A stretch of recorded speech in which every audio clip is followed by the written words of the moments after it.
Hare Krishna Mataji and Prabhuji. Hare Hare Thank you so Krishna much for Mataji, joining today's ప్రణామ session. Mataji.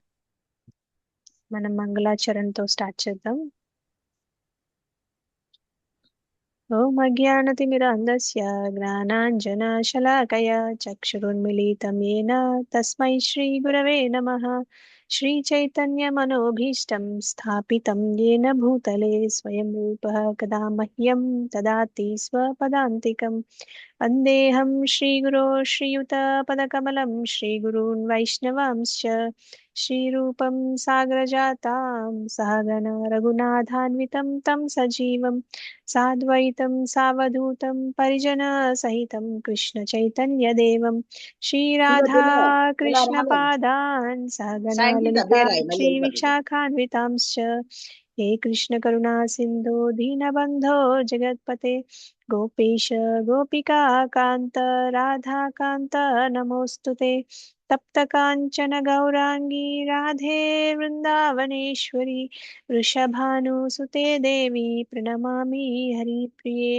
నమో విష్ణుపాదాయ కృష్ణప్రేష్ఠాయ భూతలే శ్రీమతే Bhaktivedanta స్వామినితి నామినే.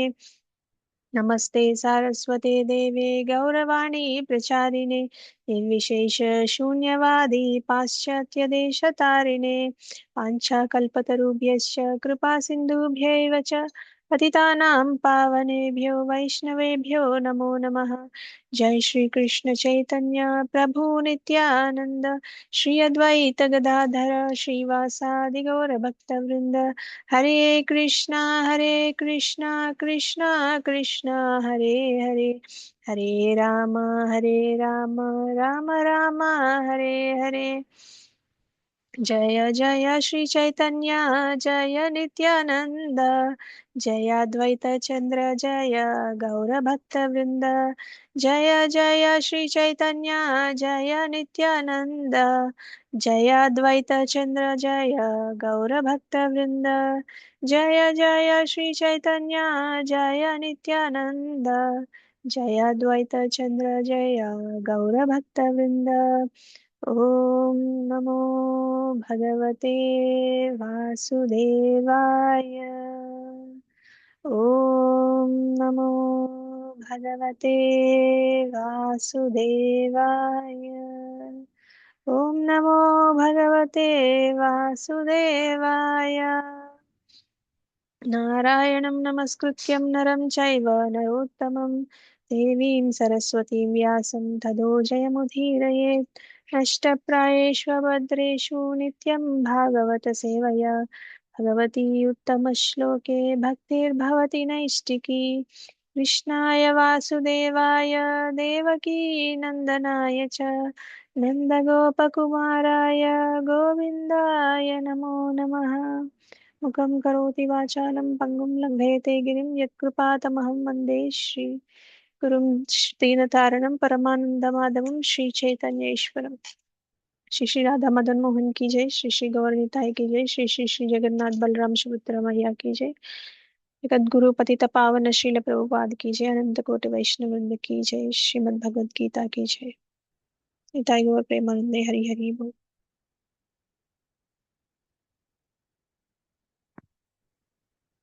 So మనం ఏ శ్లోకంలో ఉన్నాం? 10th chapter last శ్లోకమా?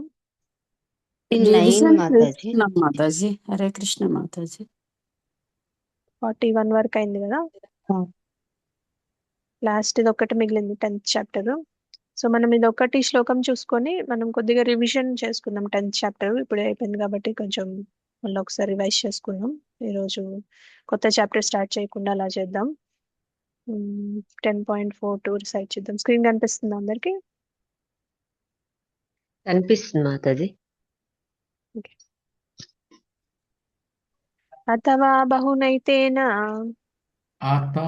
బహునైతేన కిం జ్ఞాతేన తవార్జున కిం జ్ఞాతేన తవార్జున జ్ఞాతేన అర్జున ఇష్టభ్యాహమిదం కృత్స్నం ఇష్టభ్యాహమిదం కృష్ణ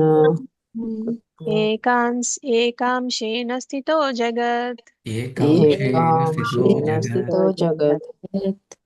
అథవా బహునైతేన అథవా అథవా బహునైతేన బహునైతేన किं ज्ञातेन तवार्जुन కిం किं జ్ఞాతేన ज्ञातेन అర్జున तवार्जुन इष्टभ्याहमिदं कृत्स्नम् ఇష్టభ్యాహమిదం కృష్ణం ఇష్టభ్యాహమిదం కృష్ణం एकांशेन स्थितो जगत् ఏకాంశేన ఏకాంశేన స్థితో స్థితో స్థితో జగత్. జగత్. జగత్. ఉషా మాతాజీ మీరు శ్లోకం డిసైడ్ చేయండి. Hare Krishna Mataji. Happy Krishna conscious day Mataji. Happy new year Mataji. అథవా బహునైతేన కిం జ్ఞాతేన తవార్జున విష్టభ్యాహమిదం కృష్ణం ఏకాంశేన స్థితో జగత్. హరి బోల్ Mataji, thank you so much. Narasimha Prabhu మీరు కూడా శ్లోకం డిసైడ్ చేయండి. ధనప్రియ మాతాజీ. అథవా బహునైతేన కిం జ్ఞాతేన తవార్జున విష్టాభ్యాహమిదం కృత్స్నం ఏకాంశేన స్థితో జగత్. హరే కృష్ణ మాతాజీ. హరి బోల్ ప్రభు. కమల కుమారి మాతాజీ మీరు కూడా శ్లోకం డిసైడ్ చేయండి. హరే కృష్ణ మాతాజీ. జన్మదిన మాతాజీ.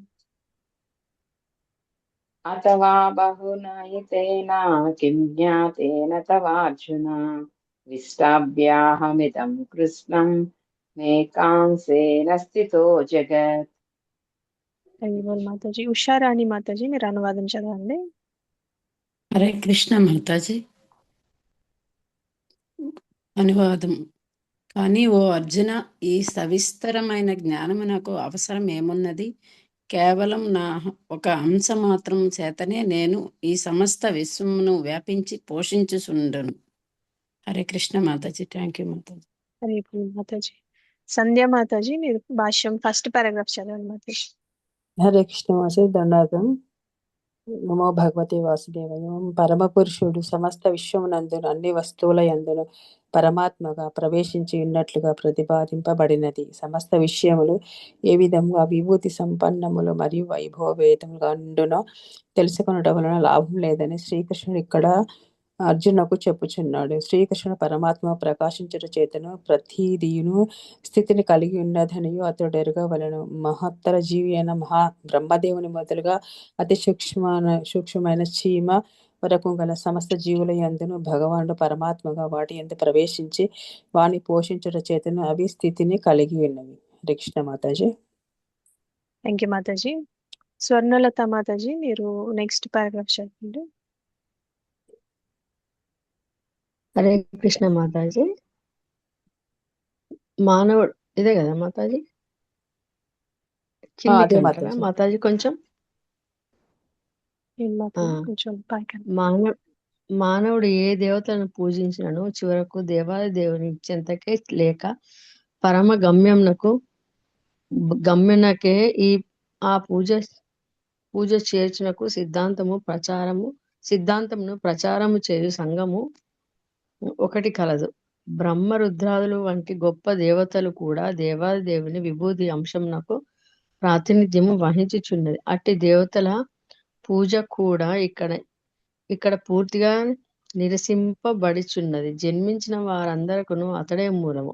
అతని కంటే గొప్ప వారెవరూ లేరు. అతడు అసమూర్ధ యనబడును, అనగా అతని కంటే అధికులను అతనితో సమానులు కాని కాజాలరని అర్థము.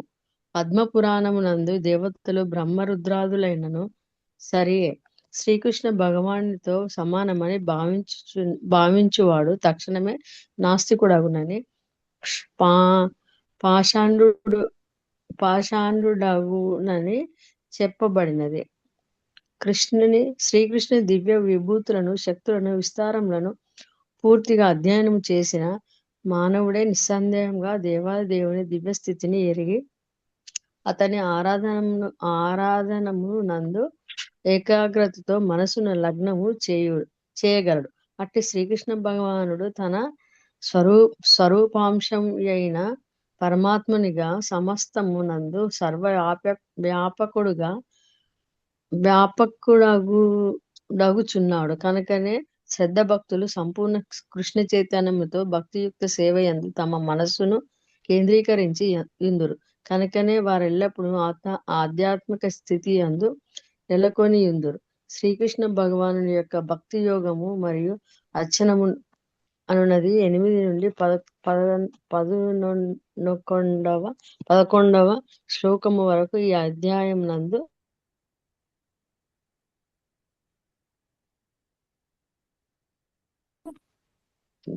పై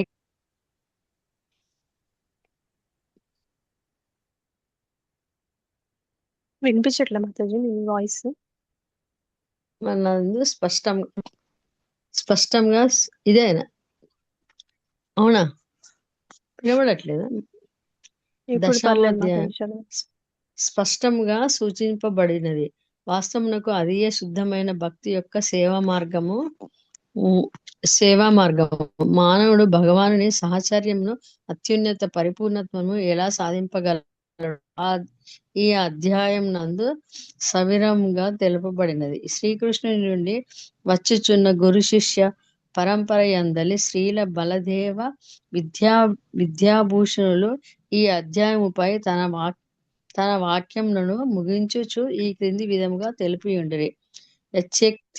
యచ్యక్తిలేశాత్ సూర్యాద్య భవంత్యుత్య గ్రతేజసః యదేన ధృతం విష్ణో యదంశేన దశమేర్చ్యత. ధృతం విశ్వం సకృష్ణో దశమేర్జ్యతి.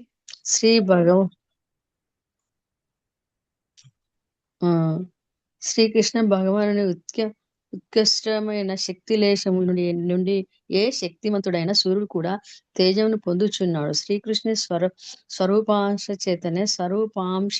చేతనే ప్రపంచమంతయు పోషింపబడుచున్నది. కనుకనే శ్రీకృష్ణ భగవాను పూజనీయుడు. శ్రీ భగవద్గీత యందలి భగవద్భూతి అను దశమాధ్యాయమునకు భక్తి వేదాంత భాష్యము సమాప్తము. అంతేనా? హరి బోల్ మాతాజీ. హరి బోల్ మాతాజీ. అంతే కదా? అంతే okay Mataji. Thank you Mataji. Okay so thank ఈ యూ. శ్లోకం 10వ అధ్యాయంలో విభూతి యోగంలో చివరి శ్లోకం అన్నమాట. ఈ అధ్యాయం అంతా భగవంతుడు తన విభూతులు అంటే తన శక్తి ఈ ప్రపంచంలో ఎలా వ్యాపించి ఉంది అని క్లియర్ గా చెప్పారు. చివరికి కృష్ణ అర్జునుతో ఒక ముఖ్యమైన విషయం చెప్తున్నారు. ఏం చెప్తున్నారంటే ఈ అన్ని వివరాలు తెలుసుకోవడం వల్ల ఏం ఉపయోగం ఉంటుంది, నా ఒక్క చిన్న అంశతోనే ఈ మొత్తం జగత్తు నడుస్తుంది అని చెప్తున్నారు. కృష్ణ విభూతులు మనకి ఎందుకు చెప్తారు? ఆయన చెప్పే ఉద్దేశం ఏంటంటే మనల్ని ఆశ్చర్యచకితులు చేయడానికి కాదు, మనల్ని మంచి మార్గంలో మంచి దిశలో పెట్టడానికి అన్నమాట. అంటే ప్రపంచంలో ఏదైనా గొప్పగా కనిపిస్తే మన ఆలోచన ఎక్కడికి వెళ్ళాలి? ఇది భగవంతుడు సృష్టించాడు, దీనికి మూలం భగవంతుడు అని ఆయన్ని తలుచుకోవాలన్నమాట. అంటే ఇది ఎంత గొప్పగా ఉంది అనే దాంతో ఆగిపోకూడదు అనమాట. ఆ గొప్పతనానికి కారణం ఎవరు? భగవంతుడు అని మనం గుర్తుంచుకోవాలి. ఇది భగవంతుని శక్తి అనే స్థాయికి మన ఆలోచన వెళ్ళాలన్నమాట. ఇంకా కృష్ణ ఈ విషయం ఇంకా క్లియర్ గా చెప్తున్నారు. ఈ ప్రపంచం ఎంత పెద్దగా ఎంత అద్భుతంగా ఉన్నా అది నా సంపూర్ణ శక్తి కాదు అని చెప్తున్నారు. అంటే ఆయనకు ఉన్న శక్తిలో ఒక చిన్న అంశం మాత్రమే అని చెప్తున్నారు అనమాట. సో మనం చూస్తే ఈ జగత్తు మన ఈ ప్రపంచం ఈ ప్రకృతి ఈ చాలా చాలా విషయాలు మనకు సృష్టిలో ఆశ్చర్యం కలిగించేలాగా ఉంటాయి. ఇవన్నీ భగవంతుని గొప్పతనానికి ఒక చిన్న ఉదాహరణ మాత్రమే అని మనం ఇక్కడ అర్థం చేసుకోవాలి. అంటే ఈ ప్రపంచం ఇంత గొప్పగా అనిపిస్తే దానికి మూలమైన భగవంతుడు ఇంకెంత గొప్పవాడు అని మనకి అర్థం కావాలన్నమాట. అయితే ఇన్ని వివరాలు గుర్తుంచుకోవాల్సిన అవసరం లేదు. ఇది విభూతులు ఇవన్నీ లక్ష్యం కాదు, విభూతుల వెనక ఉన్న భగవంతుడే మన లక్ష్యం అని మనం ఇక్కడ అర్థం చేసుకోవాలి. అయితే కృష్ణ ఇక్కడ ఈ 4 విషయాలు చెప్తారనమాట ఈ 10వ అధ్యాయంలో. 10వ అధ్యాయంలో మనకి మెయిన్ గా 4 మనం ఒకసారి రివిజన్ చేసుకుందాము. ఇది మనకి ఈ 10th అధ్యాయంలో లాస్ట్ శ్లోకాలో మనకి భగవంతుడు ఇవన్నీ తెలుసుకోవాల్సిన అవసరం లేదు, నేను పరమాత్మగా బ్రహ్మ నుంచి అంటే హైయెస్ట్ లివింగ్ బీయింగ్ బ్రహ్మ నుంచి చిన్న చీమ వరకు పరమాత్మ లాగా ఉంటాను, సర్వం వ్యాపించి ఉంటాను, నా ఒక్క చిన్న అంశ ద్వారానే ఇదంతా నడుస్తుంది అని చెప్తున్నారు అనమాట. అంటే చిన్న అంశ ద్వారా నడుస్తుందంటే మనకి ఇప్పుడు సూర్యుడు ఎగ్జాంపుల్ తీసుకుంటే సూర్యుడు కాంతి అనేది మనకి భూమి మీద పడుతుంది. సూర్యుడు కాంతి సూర్యుడు ఒకటేనా? ఒక్కటే మాతాజీ. సూర్యుడి నుంచి సూర్యకిరణాలు వస్తాయి. సూర్యుడి నుంచి సూర్యకిరణాలు వస్తాయి, కానీ సూర్యకిరణాలే మొత్తం ఆయన సూర్యుడు కాదు కదా. సూర్యుడు వేరు, సూర్యకిరణాలు వేరు. సూర్యుడి నుంచి సూర్యకిరణాలు వస్తాయి. సో అలానే మనకి ఇప్పుడు ఫర్ ఎగ్జాంపుల్ ఒక మెటీరియల్ ఎగ్జాంపుల్ తీసుకుంటే మనకి ఎలక్ట్రిసిటీ తీసుకున్నాం అనుకోండి, విద్యుత్ అనేది ఎక్కడి నుంచి వస్తుంది? విద్యుత్ స్టేషన్ నుంచి వస్తుంది కదా మనకి. అయితే మనకి అవును లైట్ లో మ్యామ్. ఉంటది, మనకి ఇంట్లో చాలా వస్తువుల్లో విద్యుత్ అనేది ఉంటుంది. ఎలక్ట్రిసిటీ నుంచే నడుస్తాయి కదా మనకి, ఫ్రిడ్జ్ కానీ, ఏసీ కానీ, ఫ్యాన్ కానీ, లైట్ కానీ, మిక్సీ కానీ, వాషింగ్ మెషిన్ కానీ, మొత్తం అన్ని దాంట్లో నడుస్తాయి. కానీ మొత్తం శక్తి మన ఇంట్లోనే ఉంటుందా? లేదు ఉండదు మాతాజీ. మాతాజీ. ఉండదు కదా. అది కొంచెం శక్తి మనకి ఎలా వస్తుందో భగవంతుడు కూడా అదే చెప్తున్నారు. నేను నాకున్న అన్ని శక్తుల్లోకి ఒక అంశ ద్వారానే నాకు ఈ ప్రపంచం అంతా నడుస్తుందని చెప్తున్నారు. అంటే నాకు ఇన్ని విభూతులు, ఇన్ని కథలు తెలుసుకోవాల్సిన అవసరం లేదు. అంటే కృష్ణ చెప్తారు అర్జునుడికి, నువ్వు విభూతులన్నీ విస్తారంగా వివరించి అంటే ఏం చెప్తారు స్టార్టింగ్ లో? అనంతమైన విభూతులు చాలా ఎక్కువగా జస్ట్ ఉన్నాయి, అందులో కొంచెం మాత్రం చెప్తాను అని చెప్తా. అవి చాలా అనంతమైనవి అని చెప్తారు. దాంట్లో అనంతమైనవి. జస్ట్ ఒక కొన్ని మాత్రమే నేను చెప్పగలనని కొన్నే చెప్తారు. ఆ కొన్ని కూడా మనకి చాలా అద్భుతంగా అనిపిస్తాయి. ఇవన్నీ తెలుసుకోవాల్సిన అవసరం కూడా లేదు నీకు, నేను ఒక చిన్న అంశతోనే ఈ ప్రపంచాన్ని నడిపిస్తున్నాను అని చెప్తారనమాట. సో దాంతో ఈ చాప్టర్ ముగిస్తారు. సో మనం ఒకసారి రివిజన్ చేసుకుందాం. 10th చాప్టర్ లో ఏమేం చెప్పారు? 10th చాప్టర్ మొత్తం మనకి ఒక 4 టాపిక్స్ ఉంటాయని మనం అనుకున్నాము. ఎవరికైనా గుర్తున్నాయి ఆ 4 టాపిక్స్ ఏంటో? కృష్ణుడు అర్జునుడికి భక్తి చెప్పడము, భక్తి, జ్ఞానం అండ్ విభూతులు, మొత్తం విభూతులు. విభూతులు అనేది లాస్ట్ సెక్షన్. మొత్తం Last 4 section. సెక్షన్స్ ఉంటాయి. ఫస్ట్ ఏం చెప్తారంటే కృష్ణ సమస్తానికి నేనే మూలం అని చెప్తారు, అన్నిటికీ నేనే మూలం అని చెప్తారు. సెకండ్ శుద్ధ భక్తి గురించి చెప్తారు, అంటే భగవద్గీత యొక్క సారాంశం చెప్తారనమాట. చతుశ్లోకి భగవద్గీత అంటాం కదా, అంటే భక్తులు, శుద్ధ భక్తులు ఎలా ఉంటుంది, ఆ భక్తుల లక్షణాలు ఏంటి చెప్తారు. ఇంకా థర్డ్ టాపిక్ ఏంటంటే అర్జునుడు కృష్ణుడి పరమస్థానాన్ని అంగీకరిస్తారనమాట. అంటే నువ్వు దేవాది దేవుడివి అని నేను అంగీకరిస్తున్నాను, స్వయంగా నువ్వే చెప్పావు, ఇంకా చాలా మంది గొప్ప గొప్ప ఋషులు వీళ్ళు కూడా ముందుగానే చెప్పారు. అవన్నీ చెప్పి నువ్వే ఆయన సుప్రీమసీని యాక్సెప్ట్ చేస్తారనమాట. తర్వాత ఇంకా అర్జునుడు అడుగుతారు, నీ విభూతుల గురించి నేను ఇంకా వినాలనుకుంటున్నాను, దాని గురించి చెప్పండి అని అడిగితే అప్పుడు కృష్ణ తన విభూతుల గురించి చెప్తారనమాట. మొత్తం ఈ 4 టాపిక్స్ ఉంటాయి అనమాట. మొదటి భాగంలో ఏం చెప్తారంటే ఈ సంపూర్ణ బ్రహ్మాండంలో ఉన్న ప్రతిదానికి తనే మూలమని కృష్ణ చెప్తారు. రెండవ భాగంలో కృష్ణుడు చతుశ్లోకి భగవద్గీత చెప్తారనమాట. అంటే భగవద్గీత సారం అనే అనుకోవచ్చు మనము. అంటే భగవద్గీత సారం ఏంటి?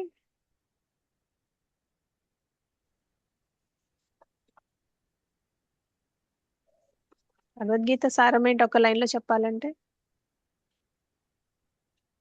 భక్తి కదా. భక్తి, జ్ఞాన, వైరాగ్యం. సో భక్తి, ఏ మలినాలు లేని శుద్ధ భక్తి చేయడమే భగవద్గీత సారాంశం అన్నమాట. సో తర్వాత అర్జునుడు తన రియలైజేషన్స్ చెప్తూ కృష్ణుడి దేవాది దేవుడని యాక్సెప్ట్ చేసి ఇంకా చివరిలో మనకి భగవంతుడు విభూతుల గురించి చెప్తారనమాట. సో మనం మొదటి శ్లోకం చూద్దాము. ఏం చెప్తున్నారు మొదటి శ్లోకంలో? శ్రీ భగవాన్ వాచ భూయ, మీ దగ్గర బుక్ ఉంటే ఓపెన్ చేసి చూడండి. భూయ ఏవ మహాబాహో శృణుమే పరమం వచః యత్తేహం ప్రియమాణాయ వక్ష్యామి హితకామ్యయ అన్నారు. అంటే భూయ ఏవ మహాబాహో శృణుమే పరమం వచః అంటున్నారు. అంటే అర్జునుడిని మహాబాహుతో పోలుస్తున్నారు. మహాబాహుడు అయిన అర్జున, నేను ఇప్పుడు చెప్పబోయే మాటలు విను, ఇవి చాలా ఉన్నతమైనవి, చాలా లోతైనవి, ఇంతకు ముందు చెప్పిన వాటికన్నా చాలా గొప్పవి అని చెప్తున్నారు. పరమం వచః అని చెప్తున్నారు. ఇవి ఎందుకు చెప్తున్నారు అంటే ఎత్తేహం ప్రియమాణాయ అంటున్నారు, నువ్వు నాకు చాలా ప్రియమైన వాడివి, అందుకే నీ మేలు కోరుతూ ఈ విషయాలన్నీ చెప్తున్నా అని చెప్తున్నారు. ఇక కృష్ణ ఏం చెప్తున్నారంటే ఆయన శ్రేయస్సు కోరేవాడిని అని చెప్తున్నారు. అంటే నువ్వు నా ప్రియ భక్తుడివి, అందుకే ఇది కాన్ఫిడెన్షియల్ నాలెడ్జ్ అని చెప్తారు కదా, confidential, more confidential, most confidential అని చెప్తారు. ఇది నిగూఢమైన విషయాలు నీకు ఎందుకు చెప్తున్నా అంటే నువ్వు నా ప్రియ భక్తుడివి కాబట్టి చెప్తున్నా అంటున్నారు. అంటే ఈ శ్లోకంలో మనకి 3 విషయాలు చెప్పారు. ఆయన లక్షణం ఏంటి? భగవంతుడు ఆయన లక్షణం చెప్తున్నారు. ఆయన భక్తుల శ్రేయస్సు కోరేవాడిని, అంటే అర్జునుడి శ్రేయస్సు కోరేవాడిని అని చెప్తున్నారు. అర్జునుడి లక్షణం ఏంటంటే ఆయన చాలా ప్రియ భక్తుడు అని చెప్తున్నారు. ఇంకా చెప్పబోయే విషయం ఒక లక్షణం చెప్తున్నారు, ఏంటంటే అది చాలా లోతైనది, ఇంకా చాలా నిగూఢమైనది, అంటే చాలా సీక్రెట్ అని చెప్తున్నారు అనమాట. సో సో అయితే మనకి ఎవరైనా చెప్పేవాళ్ళు మన శ్రేయస్సు కోరే వాళ్ళైతే వినేవాళ్ళు నిజమైన భక్తులైతే చెప్పే విషయం చాలా అద్భుతమైన విషయం అయి ఉంటుందని మనం తెలుసుకోవచ్చు. సో భాగవతం కూడా ఇదే, ఈ భాగవతంలో కూడా ఇలానే చెప్తారనమాట. సూత గోస్వామి నైమిషారణ్య ఋషులకి భాగవతం చెప్తారు. అంటే సూత గోస్వామి పరమ భక్తులు, వినేవాళ్ళు కూడా పరమ భక్తులు. అంటే విషయం చెప్పే విషయం కూడా భాగవతం కాబట్టి చాలా అద్భుతమైనది. అలానే మనకి పరీక్షిత్ మహారాజ్కి సుఖదేవ్ గోస్వామి చెప్పారనమాట. అంటే వక్త శ్రోత ఇద్దరు అద్భుతమైన వారు, విషయం కూడా అద్భుతమైనది అనమాట. విషయం ఏంటి? భాగవతం. వక్త ఎవరు? పరీక్షిత్ మహారాజు. వక్త సుఖదేవ్ గోస్వామి, శ్రోత పరీక్షిత్ మహారాజ్ అన్నమాట. సో ఇక్కడ కూడా భగవంతుడు కృష్ణుడు ఏం చెప్తున్నారు? ప్రియమైన భక్తుడికి చెప్తున్నారు, ఆయన శ్రేయస్సు కోరి చెప్తున్నారు, ఇంకా విషయం చాలా అద్భుతమైనదని మనం తెలుసుకోవచ్చు అన్నమాట. సో రెండో శ్లోకంలో ఏం చెప్తున్నారు? నమే విదుః సురగణాః ప్రభవం న మహర్షయః అహమాదిర్హి దేవానాం మహర్షీనాం చ సర్వశః అంటున్నారు. అంటే నమే విదుః సురగణాః, దేవతలకు కూడా నా వైభవం పూర్తిగా అర్థం కాదని చెప్తున్నారు. ఇంకా నా మహర్షయః అంటున్నారు, అంటే గొప్ప ఋషులకు కూడా నా మహిమ పూర్తిగా అర్థం కాదు అని చెప్తున్నారు. ఎందుకు అర్థం కాదంటే అహం ఆదిర్హి దేవానాం అంటున్నారు. నేను దేవతలకు మహర్షులకు మూలం నేనే కాబట్టి వాళ్ళకి నా గురించి అంతగా అర్థం కాదని చెప్తున్నారు. కానీ ఎవరు పూర్తిగా అర్థం చేసుకోగలరు? కొంతవరకు అర్థం చేసుకోగలరు, కానీ పూర్తిగా ఎవరు అర్థం చేసుకోలేరు అని చెప్తున్నారు. అంటే బ్రహ్మ గాని ఋషులు గాని భగవంతుణ్ణి కొంతవరకే అర్థం చేసుకోగలరు, మొత్తంగా అర్థం చేసుకోలేరు. మొత్తంగా ఎవరికి అర్థం అవుతారు భగవంతుడు? భక్తులకి. భక్తులకు కూడా అంతా అర్థం అవ్వరు, కానీ భగవంతుడు ఒక్కరికే భగవంతుడి గురించి మొత్తం తెలుస్తుంది అనమాట, అందరికీ తెలియదు. సో నెక్స్ట్ శ్లోకంలో ఏం చెప్తున్నారంటే యోమామజం అనాదిం చ వేత్తి లోక మహేశ్వరం అసమూఢ సమర్థ్యేషు సర్వ పాప ప్రముచ్యతే అంటున్నారు. అంటే ముందు శ్లోకంలో దేవతలు ఋషులు కృష్ణుని పూర్తిగా అర్థం చేసుకోలేరని చెప్తున్నారు. ఇక్కడ ఏం చెప్తున్నారంటే నన్ను ఎవరైతే పుట్టుక లేని వాడిగా, ఆది లేని వాడిగా, సమస్త లోకాలకి పరమేశ్వరుడిగా ఎవరైతే తెలుసుకుంటారో వాళ్ళకి ఈ అసమ్మూఢ అని చెప్తున్నారు. వాళ్ళు అసమ్మూఢ అంటున్నారు. అంటే వాళ్ళకి సమ్మోహం అనేది, భ్రమ అనేది ఉండదని చెప్తున్నారు అనమాట. అంటే వాళ్ళ కన్ఫ్యూజన్ అనేది ఉండదని చెప్తున్నారు. కాబట్టి వాళ్ళు సమస్త పాపాల నుంచి కూడా విముక్తులు అవుతారు అని చెప్తున్నారు.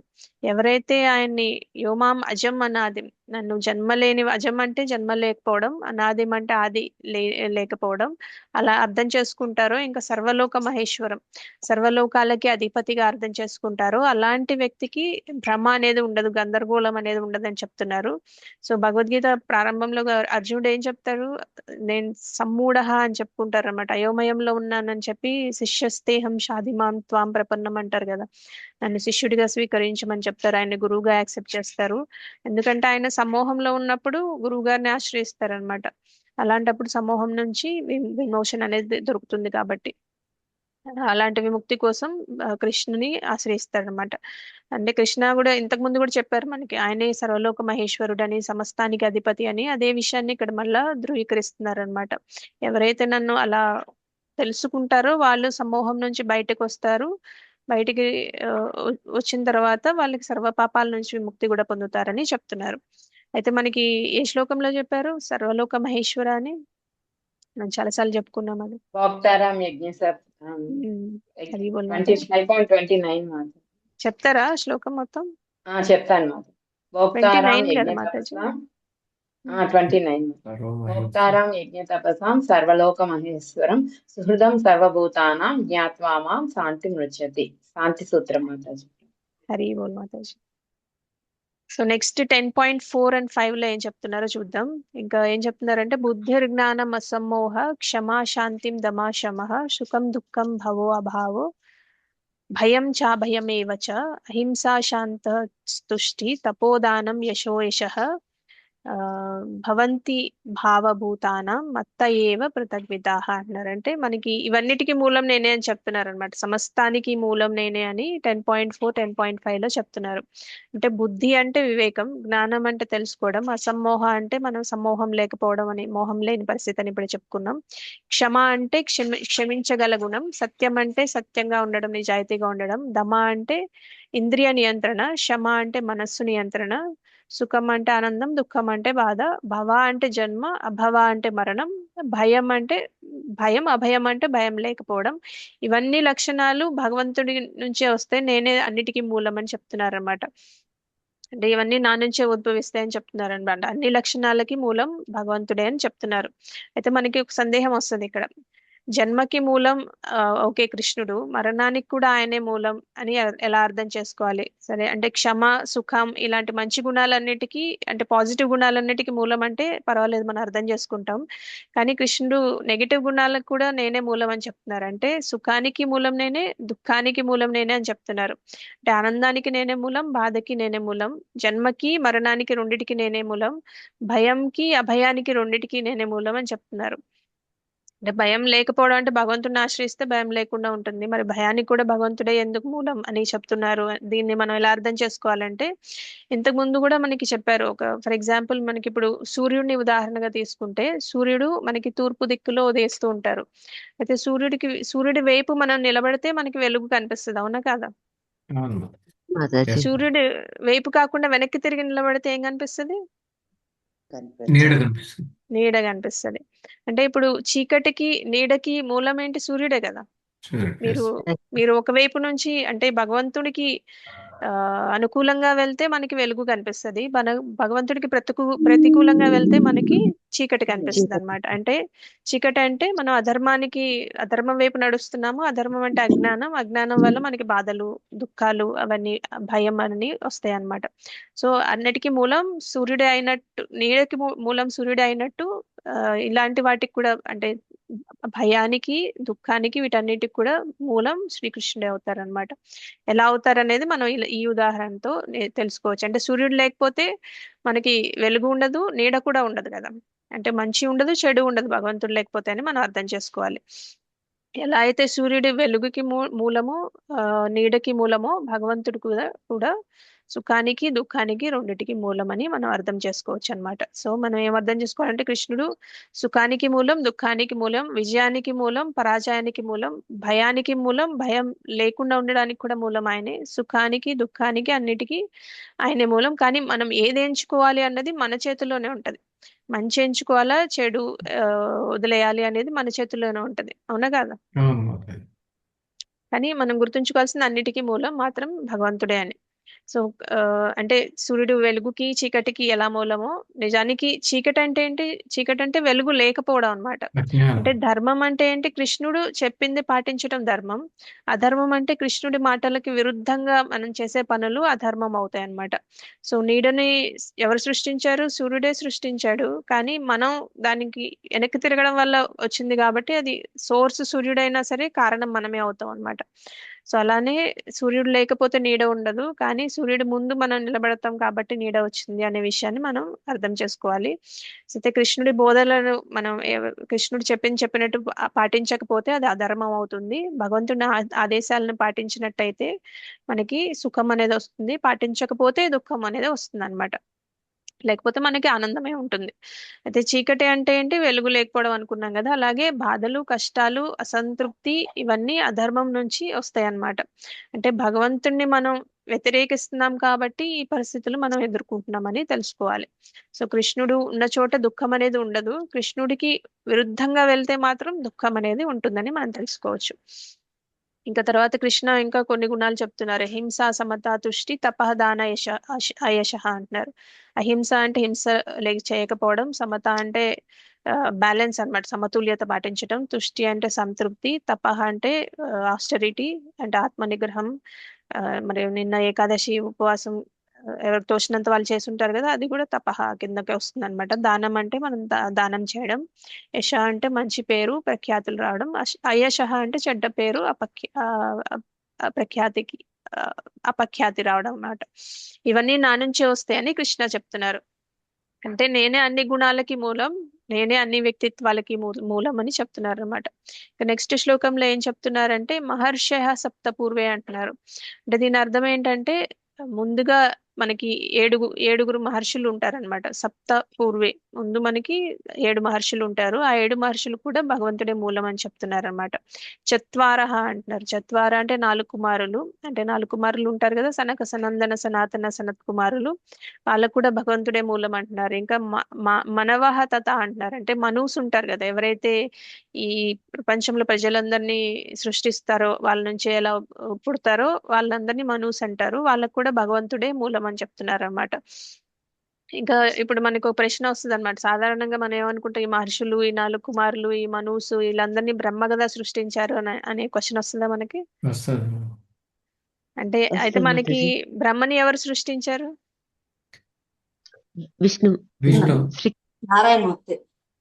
బ్రహ్మ శ్రీ అంటే విష్ణు. విష్ణు నాభి నుండి విష్ణుమూర్తి బ్రహ్మ నాభి నుంచి నాభి. వచ్చిన కమలంలో బ్రహ్మ ఆ, ఉద్భవిస్తారు. అంటే కృష్ణ చెప్తున్నారు అనమాట, మద్భావ మనసాజాత అంటున్నారు. అంటే వాళ్ళందరూ భగవంతుడు ఆ, బ్రహ్మదేవుడు భగవంతుడి నాభి నుంచి ఆయన మనస్సు నుంచి పుట్టారనమాట. ఆయన మైండ్ లో అనుకోగానే పుడతారనమాట. బ్రహ్మ కూడా నా నుంచే పుట్టాడు, బ్రహ్మ ద్వారా వచ్చిన వాళ్ళు కూడా భగవంతుడి నుంచి వచ్చినట్టే లెక్క అని చెప్తున్నారు అనమాట. ఏషాం లోక ఇమాహ ప్రజ అంటున్నారు. అంటే ఈ మహర్షులు, కుమారులు, మనువులు వీళ్ళ ద్వారా ఈ లోకంలో ఎంతమంది ప్రజలు అంటే ఈ బ్రహ్మాండంలో అన్ని జీవులు పుడతారు కదా, అవన్నీ కూడా భగవంతుడి నుంచే, నా నుంచే మూలం నేనే అని చెప్తున్నారు అనమాట. అంటే ఈ ప్రపంచంలో ఉన్న ప్రతి జీవి, ప్రతి సృష్టి, ప్రతి అంశం, ప్రతిదీ భగవంతుడి నుంచే వచ్చాయని చెప్తున్నారు.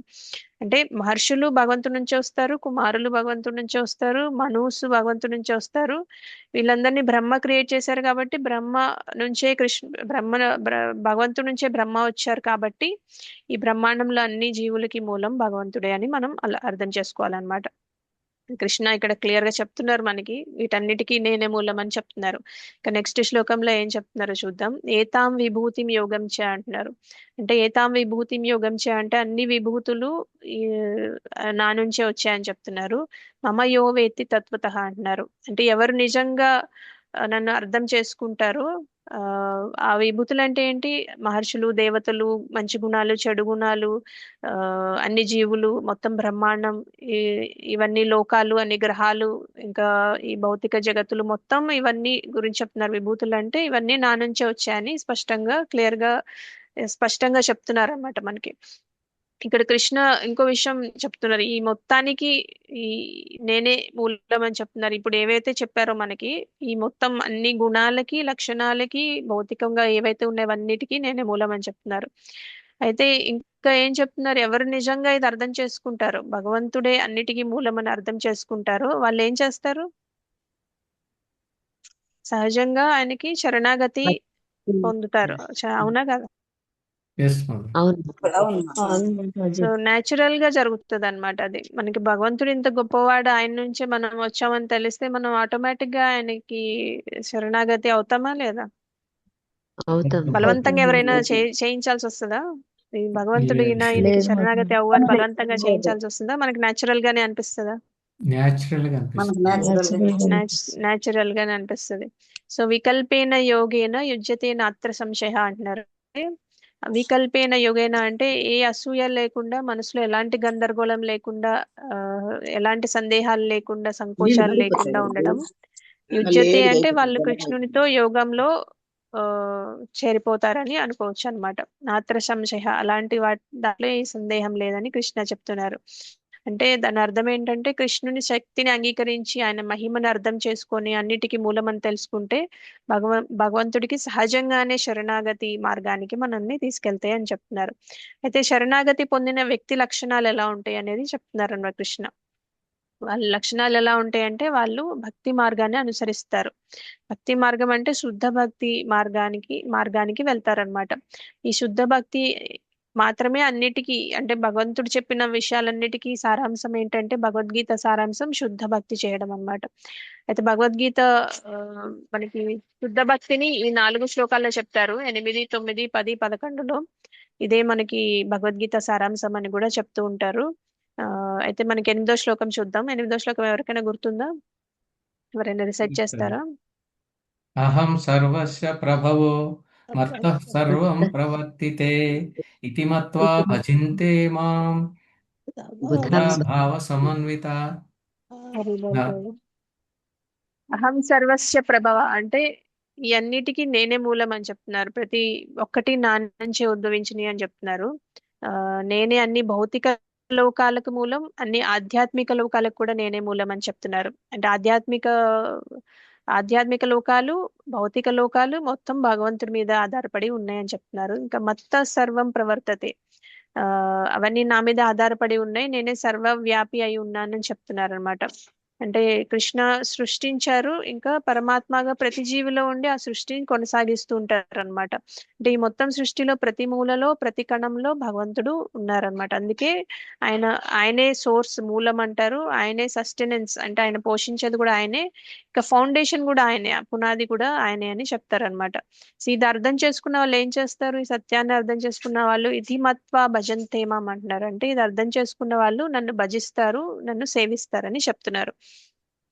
ఎలా సేవిస్తారు, ఎలా భజిస్తారు అంటే బుధాభావ సమన్విత, అంటే వాళ్ళు బుద్ధితో భావంతో రెండు విధాలుగా సేవిస్తారంట. బుద్ధి అంటే ఆలోచనతో, ఇంటెలిజెన్స్ తో సేవిస్తారు. ఇంకా భావం అంటే ఆ ఎమోషన్స్ తో, అంటే ప్రేమ, అనుబంధం, వీటితో ప్రేమిస్తారు, సేవ చేస్తారని చెప్తున్నారు అనమాట. అయితే కృష్ణుడు భక్తి గురించి చాలా ముఖ్యమైన విషయాలు చెప్తున్నారు. అంటే భక్తి అంటే కేవలం ఎమోషన్సే కాదు, బుద్ధి కూడా అని చెప్తున్నారు. అంటే లాజిక్, ఎమోషన్స్ రెండు ఉండాలని చెప్తున్నారు. అంటే మనం ఇంటెలిజెన్స్ దేనికి వాడతాం, లాజికల్ గా ఆలోచించడానికి వాడతాం కదా. సో భక్తిలో రెండు వాడమని చెప్తున్నారు. ఎమోషన్స్, మనకి ప్రేమ అనేది ఎమోషన్, ఆ ఎమోషన్ భక్తి రెండు విధాలుగా ఉండాలని చెప్తున్నారు. ఎమోషనల్ గా ఉండాలి, లాజికల్ గా కూడా ఉండాలని చెప్తున్నారు. అయితే మనం కొన్నిసార్లు చాలా ఎమోషనల్ గా ఉన్నప్పుడు మనం బుద్ధి ఉపయోగించలేం. కొన్నిసార్లు మనం ఇంటెలిజెన్స్ ఎక్కువ వాడినప్పుడు మనకి ఎమోషన్స్ ఉండవు అనమాట. అయితే భక్తిలో రెండు బ్యాలెన్స్ చేయమని కృష్ణ క్లియర్ గా చెప్తున్నారు. బుధ భావ సమన్విత అంటున్నారు. రెండింటిని బ్యాలెన్స్ చేయమని చెప్తున్నారు. రెండిటితో కలిపి చేస్తేనే అది భక్తి అవుతుందని క్లియర్ గా చెప్తున్నారు కృష్ణ. సో నేను అన్నిటికీ మూలం, నన్ను చేరుకునే మార్గం భక్తి అనేది క్లియర్ గా చెప్తున్నారు. అంటే మనకి ఇక్కడ మూడు విషయాలు చెప్తారనమాట. మనం మూలం అంటే రూట్, ఆ మూలం భగవంతుడు అని చెప్పారు. ఆయన చేరుకునే మార్గం రూట్, ఆ రూట్ కూడా చెప్పారు. ఇంకా మార్గం ఏంటి, భజన, సేవ, భక్తి, ఇవన్నీ చేయమని చెప్తున్నారు. దాని ఫలితం బుధాభావ సమన్విత అంటున్నారు. అంటే మనం భగవంతుడితో ప్రేమ అనేది ఏర్పడుతుందని చెప్తున్నారు అనమాట. అంటే మనకి ఇక్కడ మూడు విషయాలు ఏం చెప్తున్నారు అంటే సంబంధ, అభిధేయ, ప్రయోజన చెప్తున్నారు. సంబంధ అంటే మనకి భగవంతుడితో ఉన్న సంబంధం ఏంటి, భగవంతుడికి ఈ ప్రపంచానికి ఉన్న సంబంధం ఏంటి, ఈ మొదటి రెండు పదాలు రెండు లైన్స్ లో ఉంటుంది అనమాట. దాన్ని సంబంధ జ్ఞానం అంటారు. ఫస్ట్ రెండు లైన్లు ఎవరైనా చదువుతారా? మాతాజీ అనువాదం చదవాలా మాతాజీ? ఫస్ట్ శ్లోకంలో ఫస్ట్ రెండు లైన్లు చదవండి మాతాజీ. అహం సర్వస్వ మత్తా సర్వం ప్రవర్తతే ఇతి మత్వా భజంతే.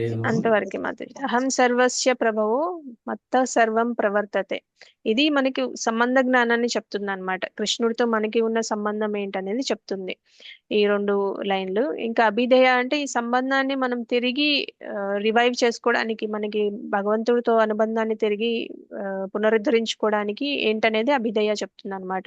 అంటే ఇతిమత్వ భజంతేమాం, మనం పునరుద్ధరించుకోవడానికి ఆ అనుబంధాన్ని భజన, సేవ, భక్తి ఇవి చేయాలి. అంటే ఇది మత్వా భజంతేమాం, భజన చేయాలని చెప్తున్నారు అనమాట. అంటే మనం భగవంతునితో మనకు సంబంధం ఏంటి, ఆయనే అన్నిటికీ మూలం. దాన్ని మనం ఎలా మనకు ఆల్రెడీ ఆ సంబంధం ఉంది కానీ మనం మర్చిపోయాము, దాన్ని ఎలా పునరుద్ధరించుకోవాలంటే భజన చేయడం వల్ల, అంటే భక్తి చేయడం వల్ల పునరుద్ధరించుకోవాలి. దాన్ని అభిధేయ అంటారు. దానివల్ల ప్రయోజనం ఏంటి, దానివల్ల ఫలితం ఏంటంటే భగవంతుని మీద ప్రేమ అనేది ఏర్పడుతుంది అనమాట. భగవంతుని మీద మనకి గాఢమైన ప్రేమ, అనుబంధం అనేవి ఏర్పడతాయి అనమాట. అది భావం. సో సంబంధ, అభిధేయ, ప్రయోజన, ఈ మూడు క్లియర్ గా చెప్పారు ఇక్కడ. సంబంధ అంటే మనకి భగవంతుడికి ఏంటి సంబంధం, భగవంతుడికి ఈ లోకానికి ఏంటి సంబంధం అనేది తెలుసుకోవడం, అన్నిటికీ ఆయనే మూలం అని తెలుసుకోవడం. అభిధేయ అంటే దాన్ని ఎలా మనం పునరుద్ధరించుకోవాలి అని తెలుసుకోవడం అనమాట. ఎలా పునరుద్ధరించుకోవాలంటే భజన్, అంటే భగవంతుని భక్తి యుక్త సేవ ద్వారా మనం దాన్ని రివైవ్ చేసుకుంటాము. దాని ఫలితం ఏంటంటే భగవంతుని మీద ప్రేమ అనేది మనకి ఉద్భవిస్తుంది అనమాట. దాని ప్రయోజనం అది. సో ఈ శ్లోకంలో మనకి క్లియర్ గా మొత్తం మూడు విషయాలు చెప్పారు, సంబంధ, అభిధేయ, ప్రయోజన. అంటే మనకి భగవంతుడికి ఏంటి సంబంధం, దాన్ని ఎలా మనం రివైవ్ చేసుకోవాలి, దాని ఫలితం ఏంటి అనేది మూడు విషయాలు చెప్పారనమాట. సో అంటే ఇక్కడ మనకి భగవంతుడు చెప్పేవన్నీ ఆయన అహంకారంతో ఆయన పొగుడుకొని నేనే అన్నిటికీ మూలం, నేనే సమస్త విశ్వాలకి నేనే మూలం, ఇదంతా నా నుంచి వస్తుంది అని ఆయన గొప్పగా చెప్పుకుంటున్నారని అనిపిస్తుందా? లేదు మాతాజీ, భగవంతుడు కదా, భగవంతుడు వేదంలో చెప్పింది గొప్పనే కదా మాతాజీ. వేదంలో ఏదుందో సత్యం అది ఫ్యాక్ట్ కదా యాక్చువల్ గా. అది నిజం. ఫ్యాక్ట్ కాబట్టి మనం ఫ్యాక్ట్ గా చెప్పుకోవాలి. మనం ఇంతకు ముందు కూడా ఒక ఎగ్జాంపుల్ చెప్పుకున్నాం. ఇప్పుడు ఫర్ ఎగ్జాంపుల్ ఇప్పుడు నరేంద్ర మోడీ ఇక్కడ ఉంటే ఆయన ప్రైమ్ మినిస్టర్ అని ఇండియాలో అందరికి తెలుసు. సపోజ్ ఇప్పుడు ఆయన ఏ రష్యానో వెళ్ళారు అనుకోండి, ఆయన ఎలా ఇంట్రడ్యూస్ చేసుకుంటారు? నేను ఇండియాకి ప్రైమ్ మినిస్టర్ అనే చెప్తారు కదా. అక్కడ ఎస్ వాళ్ళు మాత, ఏంటి ఇంత గొప్పగా చెప్పుకుంటున్నాడు, ఆయన ప్రైమ్ మినిస్టర్ అంటారా? అది నిజమే అని నమ్ముతారా? నిజమే అలానే నమ్ముతారు. భగవంతుడు కూడా ఆయన ఏంటి అనేది ఆయన క్లియర్ గా చెప్తున్నారు అనమాట. ఆయన పొగుడుకోవడం కాదు. మనం ఒక చిన్న ఎగ్జాంపుల్ తో కూడా తెలుసుకోవచ్చు. ఫర్ ఎగ్జాంపుల్ ఒక తండ్రి చిన్న పిల్లవాడిని తీసుకొని వెళ్తున్నాడు అనుకోండి. ఆ, అక్కడ చాలా రష్ గా ఉంది. ఆయన ఏం చెప్తారు? అటు ఇటు వెళ్ళవాకు, నా చేయి పట్టుకో, నేనే నిన్ను కాపాడుతాను, నీకు ఏదైనా కావాలంటే నన్ను అడుగు, నువ్వు మళ్ళా అటు ఇటు పరిగెట్టావంటే తప్పిపోతావు అని చెప్తారు. అంటే తండ్రి అహంకారంతో చెప్తున్నట్ట, లేకపోతే భరోసా ఇస్తున్నట్ట, ఆయన రక్షణ ఇస్తున్నట్ట? భరోసా, ప్రేమ, రక్షణ అన్ని ఇస్తున్నాడు రక్షణ మాతాజీ. ఇస్తున్నట్టు కదా. సో అలానే భగవంతుడు కూడా నాకు ఇంత శక్తి ఉంది, నిన్ను కాపాడే సామర్థ్యం నాకుంది, నిన్ను కాపాడాలనే ఉద్దేశం కూడా నాకుంది, అండ్ నిన్ను కాపాడాలంటే ఆ ఆ కంపాషన్, కరుణ కూడా నాకు ఉంది అని చెప్తున్నారు అనమాట. సో మనం ఏం చేయాలంటే మనం దీన్ని అర్థం చేసుకొని మనం బుద్ధితో, భావంతో, అంటే ఎమోషన్ తో, ఇంటెలిజెన్స్ తో భక్తి అనేది చేయాలన్నమాట. అప్పుడు ఈ సంబంధం, అభిధేయం, ప్రయోజనం అర్థం చేసుకున్న తర్వాత శుద్ధ భక్తులు ఎలా ప్రవర్తిస్తారు కృష్ణ చెప్తున్నారు నెక్స్ట్ శ్లోకంలో. నెక్స్ట్ శ్లోకం ఎవరైనా చదువుతారా? చదువుతా మాతాజీ. మచ్చిత్త మచ్చిత్త నేను చదువుతాను. బుధాయ్ అంత పరస్పరం కథయంతశ్చ మాం నిత్యం తుష్యంతి చ రమంతి చ. హరే కృష్ణ మాతాజీ. ధన్యవాదాలు మాతాజీ. హరే కృష్ణ మాత. సో ఇక్కడ ఏం చెప్తున్నారంటే మచ్చిత్త అంటే వాళ్ళ మనస్సు పూర్తిగా, అంటే వాళ్ళ చిత్తం, అంటే వాళ్ళ మైండ్ లో ఆలోచన అంతా నా గురించే ఉంటుందని చెప్తున్నారు. ఇంకా అంటే ఇక్కడ కేవలం గుర్తుపెట్టుకోవడం చెప్పట్లేదు, మనసంతా లీనమైపోయి ఉంటారని చెప్తున్నారు అనమాట. మచ్చిత్త అంటే మద్గత ప్రాణ, అంటే ఇది ఇంకా లోతైంది. ఏంటంటే ఆయన ఏం చెప్తున్నారు? కేవలం మనసుతోనే కాదు, జీవితాన్ని మొత్తం నాకు అంకితం చేస్తున్నారు అని చెప్తున్నారు. మనసు అంకితం చేయడం వేరు, జీవితాన్ని అంకితం చేయడం వేరు. మచ్చిత్త, మద్గత ప్రాణ అంటున్నారు. రెండు విషయాలు చెప్తున్నారు ఇక్కడ. సో మనసుతో ఎవరైనా తలుచుకోవచ్చు, కానీ ప్రాణాలు అంకితం చేయడం అంటే అది అందరికీ సాధ్యం కాదు. అంటే అంటే ప్రాణం అంకితం చేయడం అంటే భగవంతుడు లేకుండా వాళ్ళ జీవితాన్ని ఊహించుకోలేరు అనమాట. అలాంటి మద్గత ప్రాణ అంటే అలాంటి భావంతో ఉంటారు వాళ్ళు. అంటే ఇప్పుడు ఫర్ ఎగ్జాంపుల్ ఒక చిన్న చేపని నీటిలోంచి తీసి బయట పెడితే, చేపకి మనం ఏది ఇచ్చినా సరే, ఎంత ప్రేమ చూపించినా అది బతకదు. చేప బతకాలంటే మళ్ళా దాన్ని నీటిలోనే పడేయాలన్నమాట. అలానే భక్తులు కృష్ణుని శరణం నుంచి దూరం చేస్తే, భక్తిని దూరం చేస్తే వాళ్ళు ఆధ్యాత్మికంగా బతకలేరు అనమాట.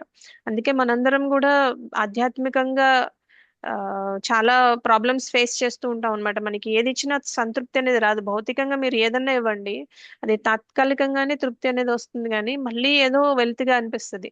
మళ్ళీ ఏదో మనకి ఇది కాదు కావాల్సింది అనిపిస్తుంది, ఇంకేదో కావాలనిపిస్తుంది. కానీ అదేంటనేది మనం తెలుసుకోవాలి. మనకి కావాల్సింది భక్తి. మనం భక్తి చేసుకుంటేనే మనకి తృప్తిగా ఉంటుంది. భగవంతుడితో ఆ కనెక్షన్ ఉంటేనే మనకి ఆ చేపకి ఎలా నీరు అవసరమో మనకి భక్తి అనేది అంత అవసరం అన్నమాట. సో భక్తుడి జీవితం ఎలా ఉంటుందంటే, భగవంతునితో ఆ, దగ్గరగా ఉన్నంత వరకు, ఆయన మీద ఆధారపడినంత వరకు, ఆయన మీదే ప్రాణం పెట్టినంత వరకు వాళ్ళు ఆధ్యాత్మికంగా బాగుంటారు. లేకపోతే వాళ్ళు బతకలేరని చెప్తున్నారు అనమాట. ఇంకా వాళ్ళు ఏం చేస్తారంటే బోధయంత పరస్పరం అంటున్నారు. అంటే ఒకరికొకళ్ళు వాళ్ళకి ఉన్న జ్ఞానంతో ఒకరికొకళ్ళు బోధించుకోవడం, ఒకరికొకళ్ళు నేర్పించుకోవడం చేస్తూ ఉంటారు అనమాట. అందరు కూర్చొని భగవంతుని మహిమలు మాట్లాడుకుంటూ ఉంటారు. ఇంకా ఫర్ ఎగ్జాంపుల్ ఒకళ్ళు గీతాలో శ్లోకం చదివితే, ఒకళ్ళు భాగవతం నుంచి ఒక శ్లోకం చదివి ఒకరికొకళ్ళు రియలైజేషన్స్ షేర్ చేసుకుంటూ ఉంటారు అనమాట. అనుభూతుల్ని పంచుకుంటూ ఉంటారు. ఇంకా వాళ్ళు జ్ఞానం పంచుకుంటారు, అనుభవాలు పంచుకుంటారు, ఒకరినొకరు ప్రోత్సహించుకుంటారు. భగవంతుని సేవ కలిసి చేస్తూ ఉంటారు అనమాట. దీన్నే బోధయంత పరస్పరం అంటారు. ఇంకా ఇక్కడ ఒక ముఖ్యమైన విషయం ఏంటంటే, బోధించడం అంటే కేవలం పుస్తక జ్ఞానం కాదనమాట. ఊరికే దాంట్లో చదివి దీంట్లో చెప్పడం కాదు. ప్రతి భక్తుడికి ఎలా ఉంటుందంటే, భగవంతుడితో తనకున్న సంబంధంతో ఆయన చేసే సేవ, ఆయన జీవితంలో ఆయన వ్యక్తిగత అనుభవాలు ఉంటాయన్నమాట. వాటిని భక్తులతో పంచుకోవడం నిజమైన బోధన అన్నమాట. అంటే మన రియలైజేషన్స్, అంటే పుస్తకంలో చదివినట్టు కాకుండా మనం దాన్ని ఎలా ఆచరిస్తున్నాం, మనం దాన్ని ఎలా అర్థం చేసుకున్నాం అనేది ఒకరితో ఒకరు పంచుకోవడం వల్ల ఇంకా భగవంతుడితో అనుబంధం అనేది పెరుగుతుంది అనమాట. భక్తుల మధ్య అనుబంధం పెరుగుతుంది, భగవంతునితో అనుబంధం కూడా పెరుగుతుంది.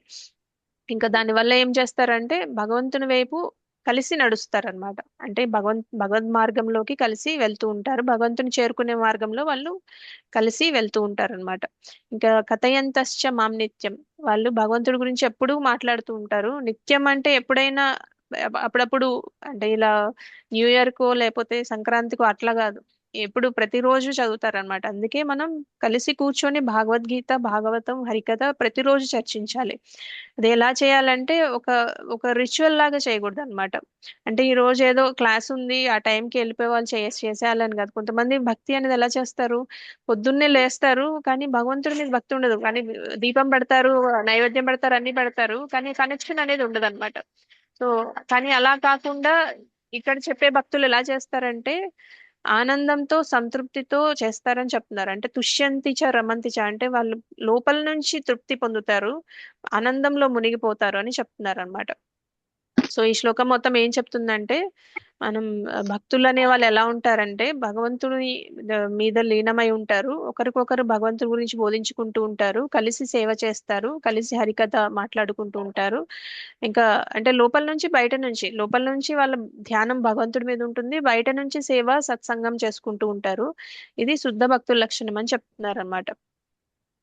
సో ఈ శ్లోకం ఎవరి గురించి చెప్తున్నారంటే భగవంతుని లీలలను ఆస్వాదించే భక్తుల గురించి, భగవంతుని గుణాలను రుచి చూసే భక్తుల గురించి, ఇంకా వాళ్ళ జీవితాలని భగవంతునికి అర్పించిన భక్తుల గురించి చెప్తున్నారు. సో ఇంకో ముఖ్యమైన విషయం ఏంటంటే ఒకసారి ఆ సంబంధం భగవంతుడితో ఏర్పడిన తర్వాత అది ఆగిపోదు. కృష్ణుణ్ణి మనం కృష్ణుణ్ణి పొందిన తర్వాత ఏం చేస్తాం? సపోజ్ ఇప్పుడు మనం వైకుంఠానికి వెళ్ళాం అనుకోండి, భక్తి చేసుకొని ఏం చేస్తాం అక్కడ? సేవ చేస్తాం. కృష్ణ సేవ చేస్తాం. అక్కడ కూడా సేవ చేస్తాం అన్నమాట. అంటే చేసే పని సేమే ఉంటుంది. కృష్ణ కథ చెప్పుకోవడం, దాన్ని ఒకరికొకరు బోధించుకోవడం, ఆయన సేవ చేయడం, ఇవన్నీ సేమే ఉంటాయి అన్నమాట. అంటే చాలా మంది అనుకుంటారు భగవంతుని దగ్గరికి వెళ్ళిపోతే ఇలాంటి ఏం చేయవసరం లేదని. అక్కడ చేసేది కూడా అంటే అక్కడ ఏం చేస్తామో ఇక్కడ ప్రాక్టీస్ చేసి వెళ్తున్నాం అనమాట. అక్కడ సర్వైవ్ అవ్వాలంటే ఇక్కడ ప్రాక్టీస్ చేయాలి కదా.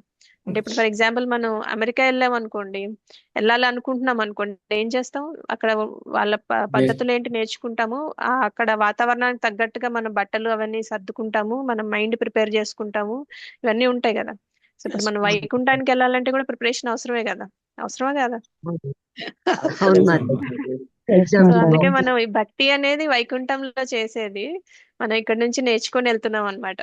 అంటే మనకు ముందు నుంచి వచ్చు కానీ మర్చిపోయాము, ఇప్పుడు మళ్ళీ దాన్ని గుర్తు చేసుకొని మళ్ళీ ప్రాక్టీస్ చేసి అక్కడికి వెళ్తాం. సో ఇలా కృష్ణునిలో పూర్తిగా లీనమై హరికథలో మునిగిపోయి భక్తులు చేసే సేవ అది నిజమైన భక్తి. దానికి కృష్ణ ఎలా స్పందిస్తారు, దానికి ఎలా ప్రతిఫలాన్ని ఇస్తారు అనేది నెక్స్ట్ శ్లోకంలో చెప్తారు. నెక్స్ట్ శ్లోకం ఎవరైనా చదువుతారా? తేషాం వసుదేవానాం భజతాం ప్రీతిపూర్వకం దదామి బుద్ధియోగం తం ఏన మాముఖ్యంతి తే. ముపాయంతే. సో తేషాం సతత యుక్తానం అంటే ఎప్పుడు నిరంతరం భగవంతుని భక్తిలో లీనమై ఉంటారో, ఎవరైతే జీవితం కృష్ణ భక్తితో ఎప్పుడు జీవితం అంతా కృష్ణ భక్తిలో ఉంటారో, సతతం అంటే అప్పుడప్పుడు కాదు, సమయం వచ్చినప్పుడు తెలిసినప్పుడు కాకుండా ఎల్లప్పుడూ, ఇంకా భజతాం ప్రీతిపూర్వకం అంటే వాళ్ళు గొప్ప ప్రేమతో భజిస్తారనమాట. ఈ లోకంలో చాలా మంది భజన చేస్తారు కానీ భగవంతుడికి ఏం కావాలి? భక్తి కావాలి, ప్రేమ కావాలన్నమాట. మనం అంటే మన ఇంటెన్షన్ చూస్తారనమాట, మన సిన్సియారిటీ, మన ఇంటెన్షన్ చూస్తారు. అంటే ప్రేమతో చేస్తే ఆయనకి చాలా నచ్చుతుంది అనమాట. అంటే ఫార్మాలిటీగా భజన చేయడం కాదు, ఒక రిచువల్ లాగా చేయడం కాదు, అది మనస్సుతో ప్రేమతో చేయమని చెప్తున్నారు. అంటే భావం చాలా ముఖ్యమని చెప్తున్నారు. మొదట్లో మనకి అంత ప్రేమ లేకపోయినా పర్వాలేదు, మనం మెల్లగా అసలు చేయని దానికన్నా అసలు స్టార్ట్ చేయాలి. స్టార్ట్ చేసిన తర్వాత ఆటోమేటిక్ గా మనకి ఆ ప్రేమ అనేది డెవలప్ అవుతుంది అనమాట. అంటే జనరల్ గా మనకి విధి విధానాలు ఎక్కువ పాటిస్తూ ఉంటారు కొంతమంది, భగవంతుడి మీద ప్రేమ ఉండదు. ఇది ఇలా ఇలా చేయాలి, రిచువల్ లాగా పొద్దున్నే ఇట్లా చేయాలి, లేదంటే ఈ వ్రతం ఇట్లా చేయాలి, దీన్ని ఇలా పాటించాలి అని అనుకుంటారు, కానీ అది ఎంత ప్రేమతో చేస్తున్నాం అనేది చాలా ఇంపార్టెంట్ అని భగవంతుడు చెప్తున్నారు అనమాట. సో ప్రేమతో భజించడం, ఉత్సాహంతో భజించడం, అంటే ఒక బాధ్యతగా కాకుండా ఆనందంగా భజించడం, అది కూడా స్వార్థం లేకుండా. అంటే ఇప్పుడు ఏదన్నా నేను ఈ పూజ చేస్తే కొంతమందికి భయం ఉంటుంది, నేను ఇది చేయకపోతే భగవంతుడు నాకు ఏదైనా ఇవ్వడేమో, లేకపోతే నాకు ఏదైనా చెడు జరుగుతుందేమో అన్న భయంతో చేస్తారు. అంటే అది కూడా స్వార్థం అన్నమాట. లేకపోతే నాకు మంచి జాబ్ రావాలనో, పెళ్లి కావాలనో, లేకపోతే పిల్లలు బాగా సెటిల్ అవ్వాలనో, ఏవో కొన్ని కోరికలతో స్వార్థం లేకుండా భజించడం అనేది ఇక్కడ మనం తెలుసుకోవాలన్నమాట. స్వార్థం ఉన్నప్పుడు ఏదైనా ఏమవుతుందంటే మనకి ఆ కోరికే ప్రధానం అయిపోతుంది అనమాట, భజన సెకండరీ అయిపోతుంది. సో భజన ఏంటంటే మనం ఒక సాధనంగా వాడుకుంటాం మన కోరిక నెరవేర్చుకోవడానికి. అందుకని భజన చేయాలనే కోరిక ఒకటి సరిపోదు, మనకి నిస్వార్థంగా చేసే భజన ఇంపార్టెంట్. అదే భగవంతుని సంతోషపెడుతుంది అనేది మనం తెలుసుకోవాలి. సో అలాంటి భక్తులకి కృష్ణుడు ఏం చేస్తా అని చెప్తున్నారు, దధామి బుద్ధి యోగం తమ్ అంటున్నారు. అంటే వాళ్ళకి అవసరమైన బుద్ధిని నేనే ఇస్తా అంటున్నారు. ఎలాంటి బుద్ధి ఇస్తారు? మనకి ఏదో భౌతికంగా ఉపయోగపడే బుద్ధి ఇస్తారా? లేదు మాతాజీ, అంటే ఆధ్యాత్మికంగా. రోజువారీ ఆధ్యాత్మికంగా బుద్ధి ఇస్తారు. హరిబోల్ మాతాజీ. అంటే మనకి రోజు ప్రతిరోజు మనకు వచ్చే సమస్యల్ని పరిష్కరించుకోవడానికి, భౌతికమైన సమస్యలు పరిష్కరించుకునే బుద్ధి, లేదంటే ఏదన్నా జాబ్ లో బాగా చేసే బుద్ధి, అలాంటి బుద్ధి కాదు ఇక్కడ చెప్పేది. ఇక్కడ ఏం ఇంటెలిజెన్స్ ఇస్తా అంటున్నారంటే భగవంతుణ్ణి చేరుకునే మార్గం సులభం అయ్యేలాగా అలాంటి బుద్ధిని ఇస్తారని చెప్తున్నారు. ఏనమాముపయాంతితే అంటే ఆ బుద్ధి ద్వారా వాళ్ళు భగవంతుణ్ణి ఈజీగా చేరుకుంటారని చెప్తున్నారు అనమాట. సో నిజమైన బుద్ధి అంటే ఏంటంటే డబ్బు సంపాదించుకోవడానికి ఉపయోగించే బుద్ధి కాదు, పేరు ప్రతిష్టల కోసం ఉపయోగించే బుద్ధి కాదు, లేదంటే ఏదైనా స్ట్రాటజీస్ వ్యూహాలు రచించే బుద్ధి కాదు. అలాంటి తెలివి కాదు భగవంతుడు ఇచ్చేది. మనకి ఏమిస్తా అంటున్నారంటే అన్నిటికన్నా పై స్థాయి బుద్ధి, భగవంతుని చేరుకునే బుద్ధి, అది అత్యున్నతమైన బుద్ధి, అది ఇస్తా అని చెప్తున్నారు అనమాట. సో ఆ బుద్ధి వల్ల ఏమవుతుందంటే మనం ప్రేమతో సేవ చేస్తే భగవంతుడు నన్ను చేరుకునే మార్గాన్ని నేను నీకు చెప్తానని చెప్తున్నారు. అది కూడా వ్యక్తిగతంగా చేస్తారా అంటే అవును అనుకోవాలన్నమాట. అంటే ముందు అధ్యాయంలో కూడా యోగక్షేమం వహామ్యహం అన్నారు కదా, ఎవరికైనా గుర్తుందా ఆ శ్లోకం? Yes, మాతాజీ. చదువుతారా ఎవరైనా ఆ శ్లోకం? అనన్యాశ్చింతయంతో అనన్యాశ్చింతయంతో మాం ఏ జనా తేషాం నిత్యాభియుక్తానాం యోగక్షేమం వహామ్యహం. హరి బోల్. సో కేవలం క్షేమం మాత్రమే కాదు, యోగం కూడా నేనే చూసుకుంటా అని చెప్తున్నారు. యోగం అంటే ఏంటి? యోగక్షేమాలు అన్ని కృష్ణుడే చూసుకుంటారు. కలయిక. యోగా అంటే కనెక్టింగ్ విత్ గాడ్, కనెక్ట్ అవడం, భగవంతుడితో కనెక్ట్ అవడం. భగవంతుడితో కనెక్ట్ అవ్వడం. సో దాన్ని కూడా నేనే చూసుకుంటున్నా. అంటే భగవంతుడిని ఎందుకు కనెక్ట్ అవుతాం? మనం భగవంతుని చేరుకోవడానికే కదా. సో అది కూడా నేనే చూసుకుంటా అని కృష్ణ మనకి ఇంతకు ముందు కూడా చెప్పారు. అంటే ఆ ప్రయత్నానికి ఆ శక్తి ఆయన ఇస్తారు, ప్రేరణ ఆయన ఇస్తారు, దారి ఆయన చూపిస్తారు, మార్గనిర్దేశం కూడా ఆయనే చూపిస్తారని మనం అర్థం చేసుకోవచ్చు. సో అలా నేను నా బుద్ధితో, అంటే మనకి ఫర్ ఎగ్జాంపుల్ ఇప్పుడు భగవద్గీత చదువున్నాం అనుకోండి, అది మన ఇంటెలిజెన్స్ తో అర్థం చేసుకోలేం. అది భగవంతుడు బుద్ధి ఇస్తేనే మనం అర్థం చేసుకోగలం. కృష్ణుడే సహాయం చేస్తాడు, కృష్ణుడే మార్గం చూపిస్తాడు అనమాట. అంటే మనకి ఎలా మార్గం చూపిస్తారంటే ఆచార్యుల్ని పంపిస్తారు. ఇప్పుడు మనకి ఎంతో మంది ఆచార్యులు ఉన్నారు. ప్రభుపాద మనకి ఇంత ఈజీగా అర్థమయ్యేలాగా మనకి చెప్పారు. ఇంత ఇస్కాన్ అనే ఒక సంస్థ స్థాపించారు. దాంట్లో ఎంతమంది ఆచార్యులు ఉన్నారు. మనం ఎక్కడ చూసినా యూట్యూబ్ లో చాలా చాలా దొరుకుతాయి మనకి వినడానికి, అర్థం చేసుకోవడానికి. అంత ఈజీ ఇంతకు ముందు ఉండేదా మనకి? లేదు. అంటే మనకి ఆ భగవంతుడి మార్గం ఇస్తున్నారు అన్నమాట. అంటే కృష్ణుడి ప్రతినిధులే వీళ్ళందరూ. కృష్ణుడి నేను యోగక్షేమం వహామ్యహం అన్నారంటే ఇవన్నీ ఆయన ఇచ్చే మన వస్తువులే అని మనం అర్థం చేసుకోవాలన్నమాట.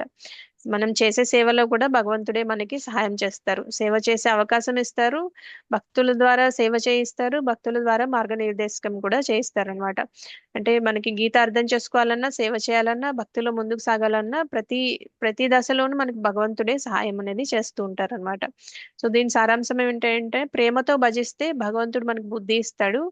ఆ బుద్ధి ద్వారా మనం భగవంతుడిని చేరుకునే మార్గం సులభం అవుతుంది. మన ఆధ్యాత్మిక జీవితం మొత్తం భగవంతుడే నడిపిస్తూ ఉంటాడని మనం అర్థం చేసుకోవచ్చు అన్నమాట. సో నెక్స్ట్ శ్లోకంలో ఏం చెప్తున్నారో చూద్దాం.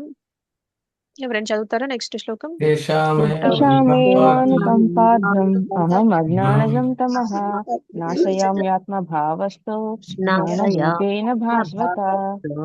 జ్ఞానదీపేన భాస్వత. అందరికి చతుశ్లోకి భగవద్గీత బాగా వచ్చినట్టుంది. తేషాం ఏవానుకంపార్థ అంటున్నారు. అంటే అర్జున అలాంటి భక్తుల మీద నా కరుణతోనే ఏం చేస్తా అని చెప్తున్నారు. ఇక్కడ అనుకంప అంటే కాజ్లెస్ మెర్సీ అంటారు కదా, కరుణ. కారణం లేని కరుణ అన్నమాట. ఏదైనా ఆశించి చూపే కరుణ కాదు. ఇక్కడ తేషాం అంటే ఎవరు? తేషాం అంటే 8వ శ్లోకంలో చెప్పినట్టు కృష్ణుడు అన్నిటికీ మూలం అని, అంటే సంబంధ అభిధేయ ప్రయోజన అని అర్థం చేసుకునే భక్తులు అని చెప్తున్నారు. అంటే 9వ శ్లోకంలో చెప్పినట్టు ఎప్పుడు కృష్ణ కథలో నిమగ్నమై ఉండే భక్తులు, 10వ శ్లోకంలో చెప్పినట్టు ప్రేమతో భజన చేసే భక్తులు. అలాంటి భక్తుల్ని ఇక్కడ కృష్ణ తేషాం అని క్లియర్ గా చెప్తున్నారనమాట. ఇప్పుడు వరకు చెప్పిన ఆ అన్ని లక్షణాలు ఉన్న భక్తుల గురించి చెప్తున్నారనమాట.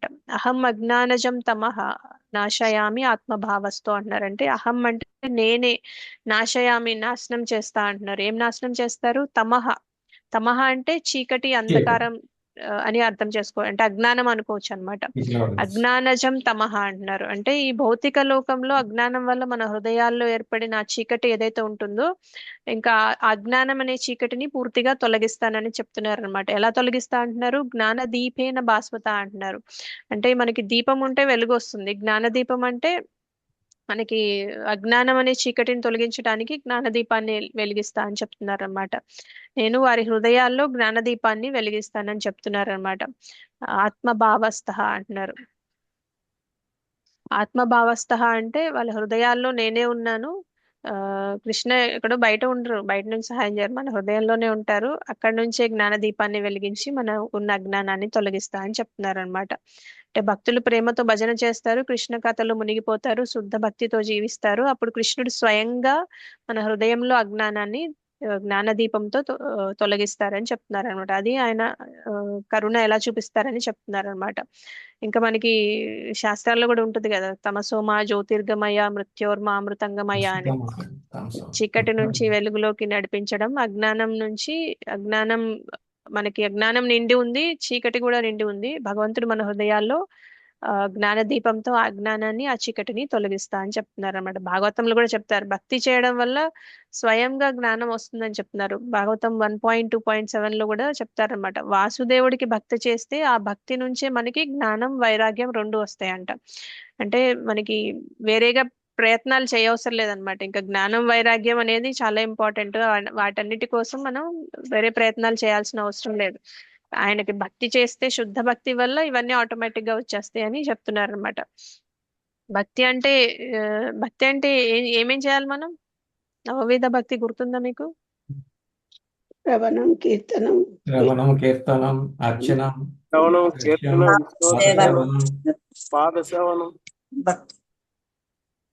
మన ప్రహ్లాద్ మహారాజ్ చెప్పిన శ్లోకం గుర్తుందా? లైన్ లో చెప్పండి. శ్రవణం, కీర్తనం, విష్ణు స్మరణం, పాదసేవనం, అర్చనం, వందనం, దాస్యం, సాఖ్యం, ఆత్మనివేదనం. సో ఈ 9 రకాలుగా మనం భక్తి అనేది చేయొచ్చు అనమాట. సో కేవలం పుస్తక జ్ఞానం మాత్రమే కాదు, భక్తి వల్ల ఎలాంటి జ్ఞానం వస్తుందంటే ప్రాక్టికల్ గా మనకి రియలైజేషన్, అంటే విజ్ఞానం వస్తుంది అనమాట. విజ్ఞానం అంటే మనం ప్రాక్టికల్ గా దాన్ని ఎలా ఇంప్లిమెంట్ చేయాలనే జ్ఞానం అనేది వస్తుంది అనమాట. సో అంటే మనకు సమస్యలు పరిష్కారం లేకపోయినా సమస్యల వల్ల మనకి ఎలా ఒక్కొక్కసారి కుంగిపోతూ ఉంటాం కదా, అలా కాకుండా మనకి ఆధ్యాత్మికంగా మనకి ఆ జ్ఞానం వచ్చినప్పుడు మనకి హృదయం అనేది తేలికగా ఉంటుంది అనమాట. భౌతికంగా ఎన్ని సమస్యలు ఉన్నా హృదయం అంత బరువుగా ఉండదు. ఇప్పుడు మనకి పరమ పూజ్య జయపతాక స్వామి మహారాజు, కొంతమంది మహారాజులను చూస్తే మనకి వాళ్ళకి భౌతికంగా చాలా ప్రాబ్లమ్స్ ఉన్నాయి, అవునా కదా? కానీ వాళ్ళు ఆనందంగా లేరా? ఎప్పుడు ఆనందంగా ఉంటారు వాళ్ళు. ఎందుకంటే వాళ్ళు ఆధ్యాత్మికంగా వాళ్ళకి ఆ రియలైజేషన్స్ ఉంటాయి కాబట్టి, వాళ్ళకి భగవంతుడితో కనెక్షన్ ఉంటుంది కాబట్టి, భక్తి అనేది అంత స్ట్రాంగ్ గా ఉంటుంది కాబట్టి వాళ్ళకి భౌతిక సమస్యలన్నీ సమస్యల్లా అనిపించవు అనమాట. ఎప్పుడు వాళ్ళ హృదయం ఆనందంగానే ఉంటుంది అనమాట. సో అది ఆధ్యాత్మిక జ్ఞానానికి ఉన్న, భౌతిక జ్ఞానానికి ఆధ్యాత్మిక జ్ఞానానికి ఉన్న డిఫరెన్స్ అనమాట. సో కృష్ణుడు మన హృదయాల్లో జ్ఞాన దీపాన్ని వెలిగిస్తాడు, మన హృదయాల్లో భక్తి అనేది ప్రకాశింపజేస్తాడు. ఇంకా భగవద్గీత చదవడం వల్ల మన అజ్ఞానాన్ని కూడా తొలగించుకోవచ్చు అని మనం ఇక్కడ అర్థం చేసుకోవచ్చు. దాని తర్వాత ఏం జరుగుతుందంటే అర్జునుడు తన అనుభూతుల్ని పంచుకుంటాడు అనమాట. ఇవన్నీ విన్న తర్వాత, కృష్ణుడే సోర్స్ అని విన్న తర్వాత, మూలం అని విన్న తర్వాత, ఇంకా ఈ 4 చతుశ్లోకి భగవద్గీత భక్తుల గురించి, వాళ్ళ లక్షణాల గురించి, భగవంతుడు వాళ్ళకి ఏమేం చేస్తారు అనే దాని గురించి విన్న తర్వాత అర్జునుడు ఆయన రియలైజేషన్స్ చెప్తూ ఉంటారు అనమాట. సో మనం ఇక్కడతో ఆపేద్దాము. ఈ నెక్స్ట్ హాఫ్ అర్జునుడు రియలైజేషన్స్ చెప్పడం, ఇంకా విభూతుల గురించి మనం ఇంకోసారి చెప్పుకుందాము. ఇప్పటి వరకు క్లియర్ గానే ఉందా? 10th శ్లోక ఒకసారి రివిజన్ అయినట్టు అనిపించిందా మీకు? Yes, Mataji. చాలా అవును మాతాజీ, చాలా బాగా. ఓకే, హరి బోల్. అయితే మనం ఇక్కడ క్లోజ్ చేసుకుందాం. 7:28 అయిపోయింది. ఏమన్నా క్వశ్చన్స్ ఉంటాయి?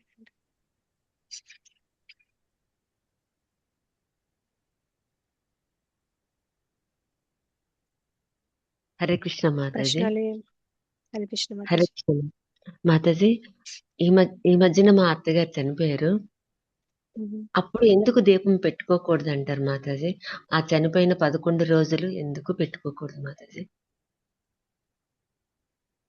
అది గంగాపాలి ప్రభుని అడగాలి మాతాజీ, నాకు పెద్దగా ఐడియా లేదు దాని గురించి. మనకి దీపం అనేది పెట్టుకోకూడదంటే భగవంతుడి దగ్గర పెట్టరు, కానీ దీపం అనేది పెడతారు అనుకుంటా. అది మీరు ఒకసారి గంగాపాలి ప్రభుకి మెసేజ్ చేయండి, ఆయన మీకు ఆన్సర్ చేస్తారు. ఆ, అవును, ఆ ఫోటో దగ్గర పెట్టుకుంటాం మాతాజీ. ఇంట్లో దీపం దేవుడి దగ్గర పెట్టుకోము. కానీ మనం మనకి ఏం చెప్తారంటే గౌడీయ వైష్ణవ పరంపరలో మనం జపం ఆపాల్సిన పని లేదు, శ్రవణం ఆపాల్సిన పని లేదు. మనం భగవద్గీత భాగవతం చదువుకునేది ఏదైనా ఉంటే అది ఆపాల్సిన పని లేదని చెప్తారు. అవి కంటిన్యూ చేయమంటారు. యాక్చువల్ గా చాలా మంది మనకి ఇలా ఎవరైనా ఇళ్లలో ఇలా జరిగినప్పుడు భగవద్గీత భాగవతం పారాయణ చేపిస్తూ ఉంటారు అనమాట. ఇలాంటి టైంలో వాళ్ళ మైండ్ చాలా డిస్టర్బ్డ్ గా ఉంటుంది కాబట్టి భగవంతుడి ఇన్స్ట్రక్షన్స్ ఏం చెప్పారు అనేది మనం తెలుసుకుంటే మనకి బాగా లైట్ అయిపోతుంది కదా. సో నేను చాలా మంది దగ్గర విన్నాను, చూశాను. భగవద్గీత పారాయణ, భాగవతం పారాయణ చేయించుకుంటూ ఉంటారు. అదైతే ఆపాల్సిన పని లేదు. దీపం సంగతి ఒకసారి మీరు గంగాపల్లి ప్రభుని కనుక్కోండి మాతాజీ. మాతాజీ ఇప్పుడు నేను పెట్టుకోవచ్చు కదా మాతాజీ, దేవుళ్ళని శుభ్రం చేసి? అది అయిపోయింది కదా మాతాజీ, ఇప్పుడు అయిపోతే దీపం పెట్టుకోవచ్చు మీరు. మీకు అది కార్యక్రమం అయిపోయిన తర్వాత పెట్టుకోవచ్చు మీరు. ఇప్పుడు కూడా పెట్టుకోవద్దు, సంవత్సరం వరకు పెట్టుకోవద్దు అంటున్నారు మాతాజీ. అట్లా ఏమి ఉండదు మాతాజీ, నాకు తెలిసి. మీరు ఒక్కసారి గంగాపాలక ప్రభుకి వాట్సాప్ మెసేజ్ చేయండి, లేదంటే ఒకసారి కాల్ చేసి మాట్లాడండి. Thank you Mataji. ఓకే, అది అందుకే ఈ 11 రోజులు నేను అటెండ్ అవ్వలేదు మాతాజీ. అటెండ్ అవ్వడం తప్పులేదు మాతాజీ, అటెండ్ అవ్వచ్చు మీరు, ప్రాబ్లం ఏమి ఉండదు. Thank you Mataji. హరి బోల్ మాతాజీ. హరే లక్ష్మీ కృష్ణ. ప్రకాష్ ప్రభు. హరే కృష్ణ మాతాజీ, దండవత్ రామ్. హరే కృష్ణ. నూతన సంవత్సర శుభాకాంక్షలు మాతాజీ, దాని కొరకే హ్యాండ్ రైజ్ చేశాను. హరి బోల్. Happy Krishna conscious, happy new year. Thank you Prabhu. Thank you Mataji. Kalpana Mataji. Hare Krishna Mataji, చాలా చక్కగా వివరించారు మాతాజీ.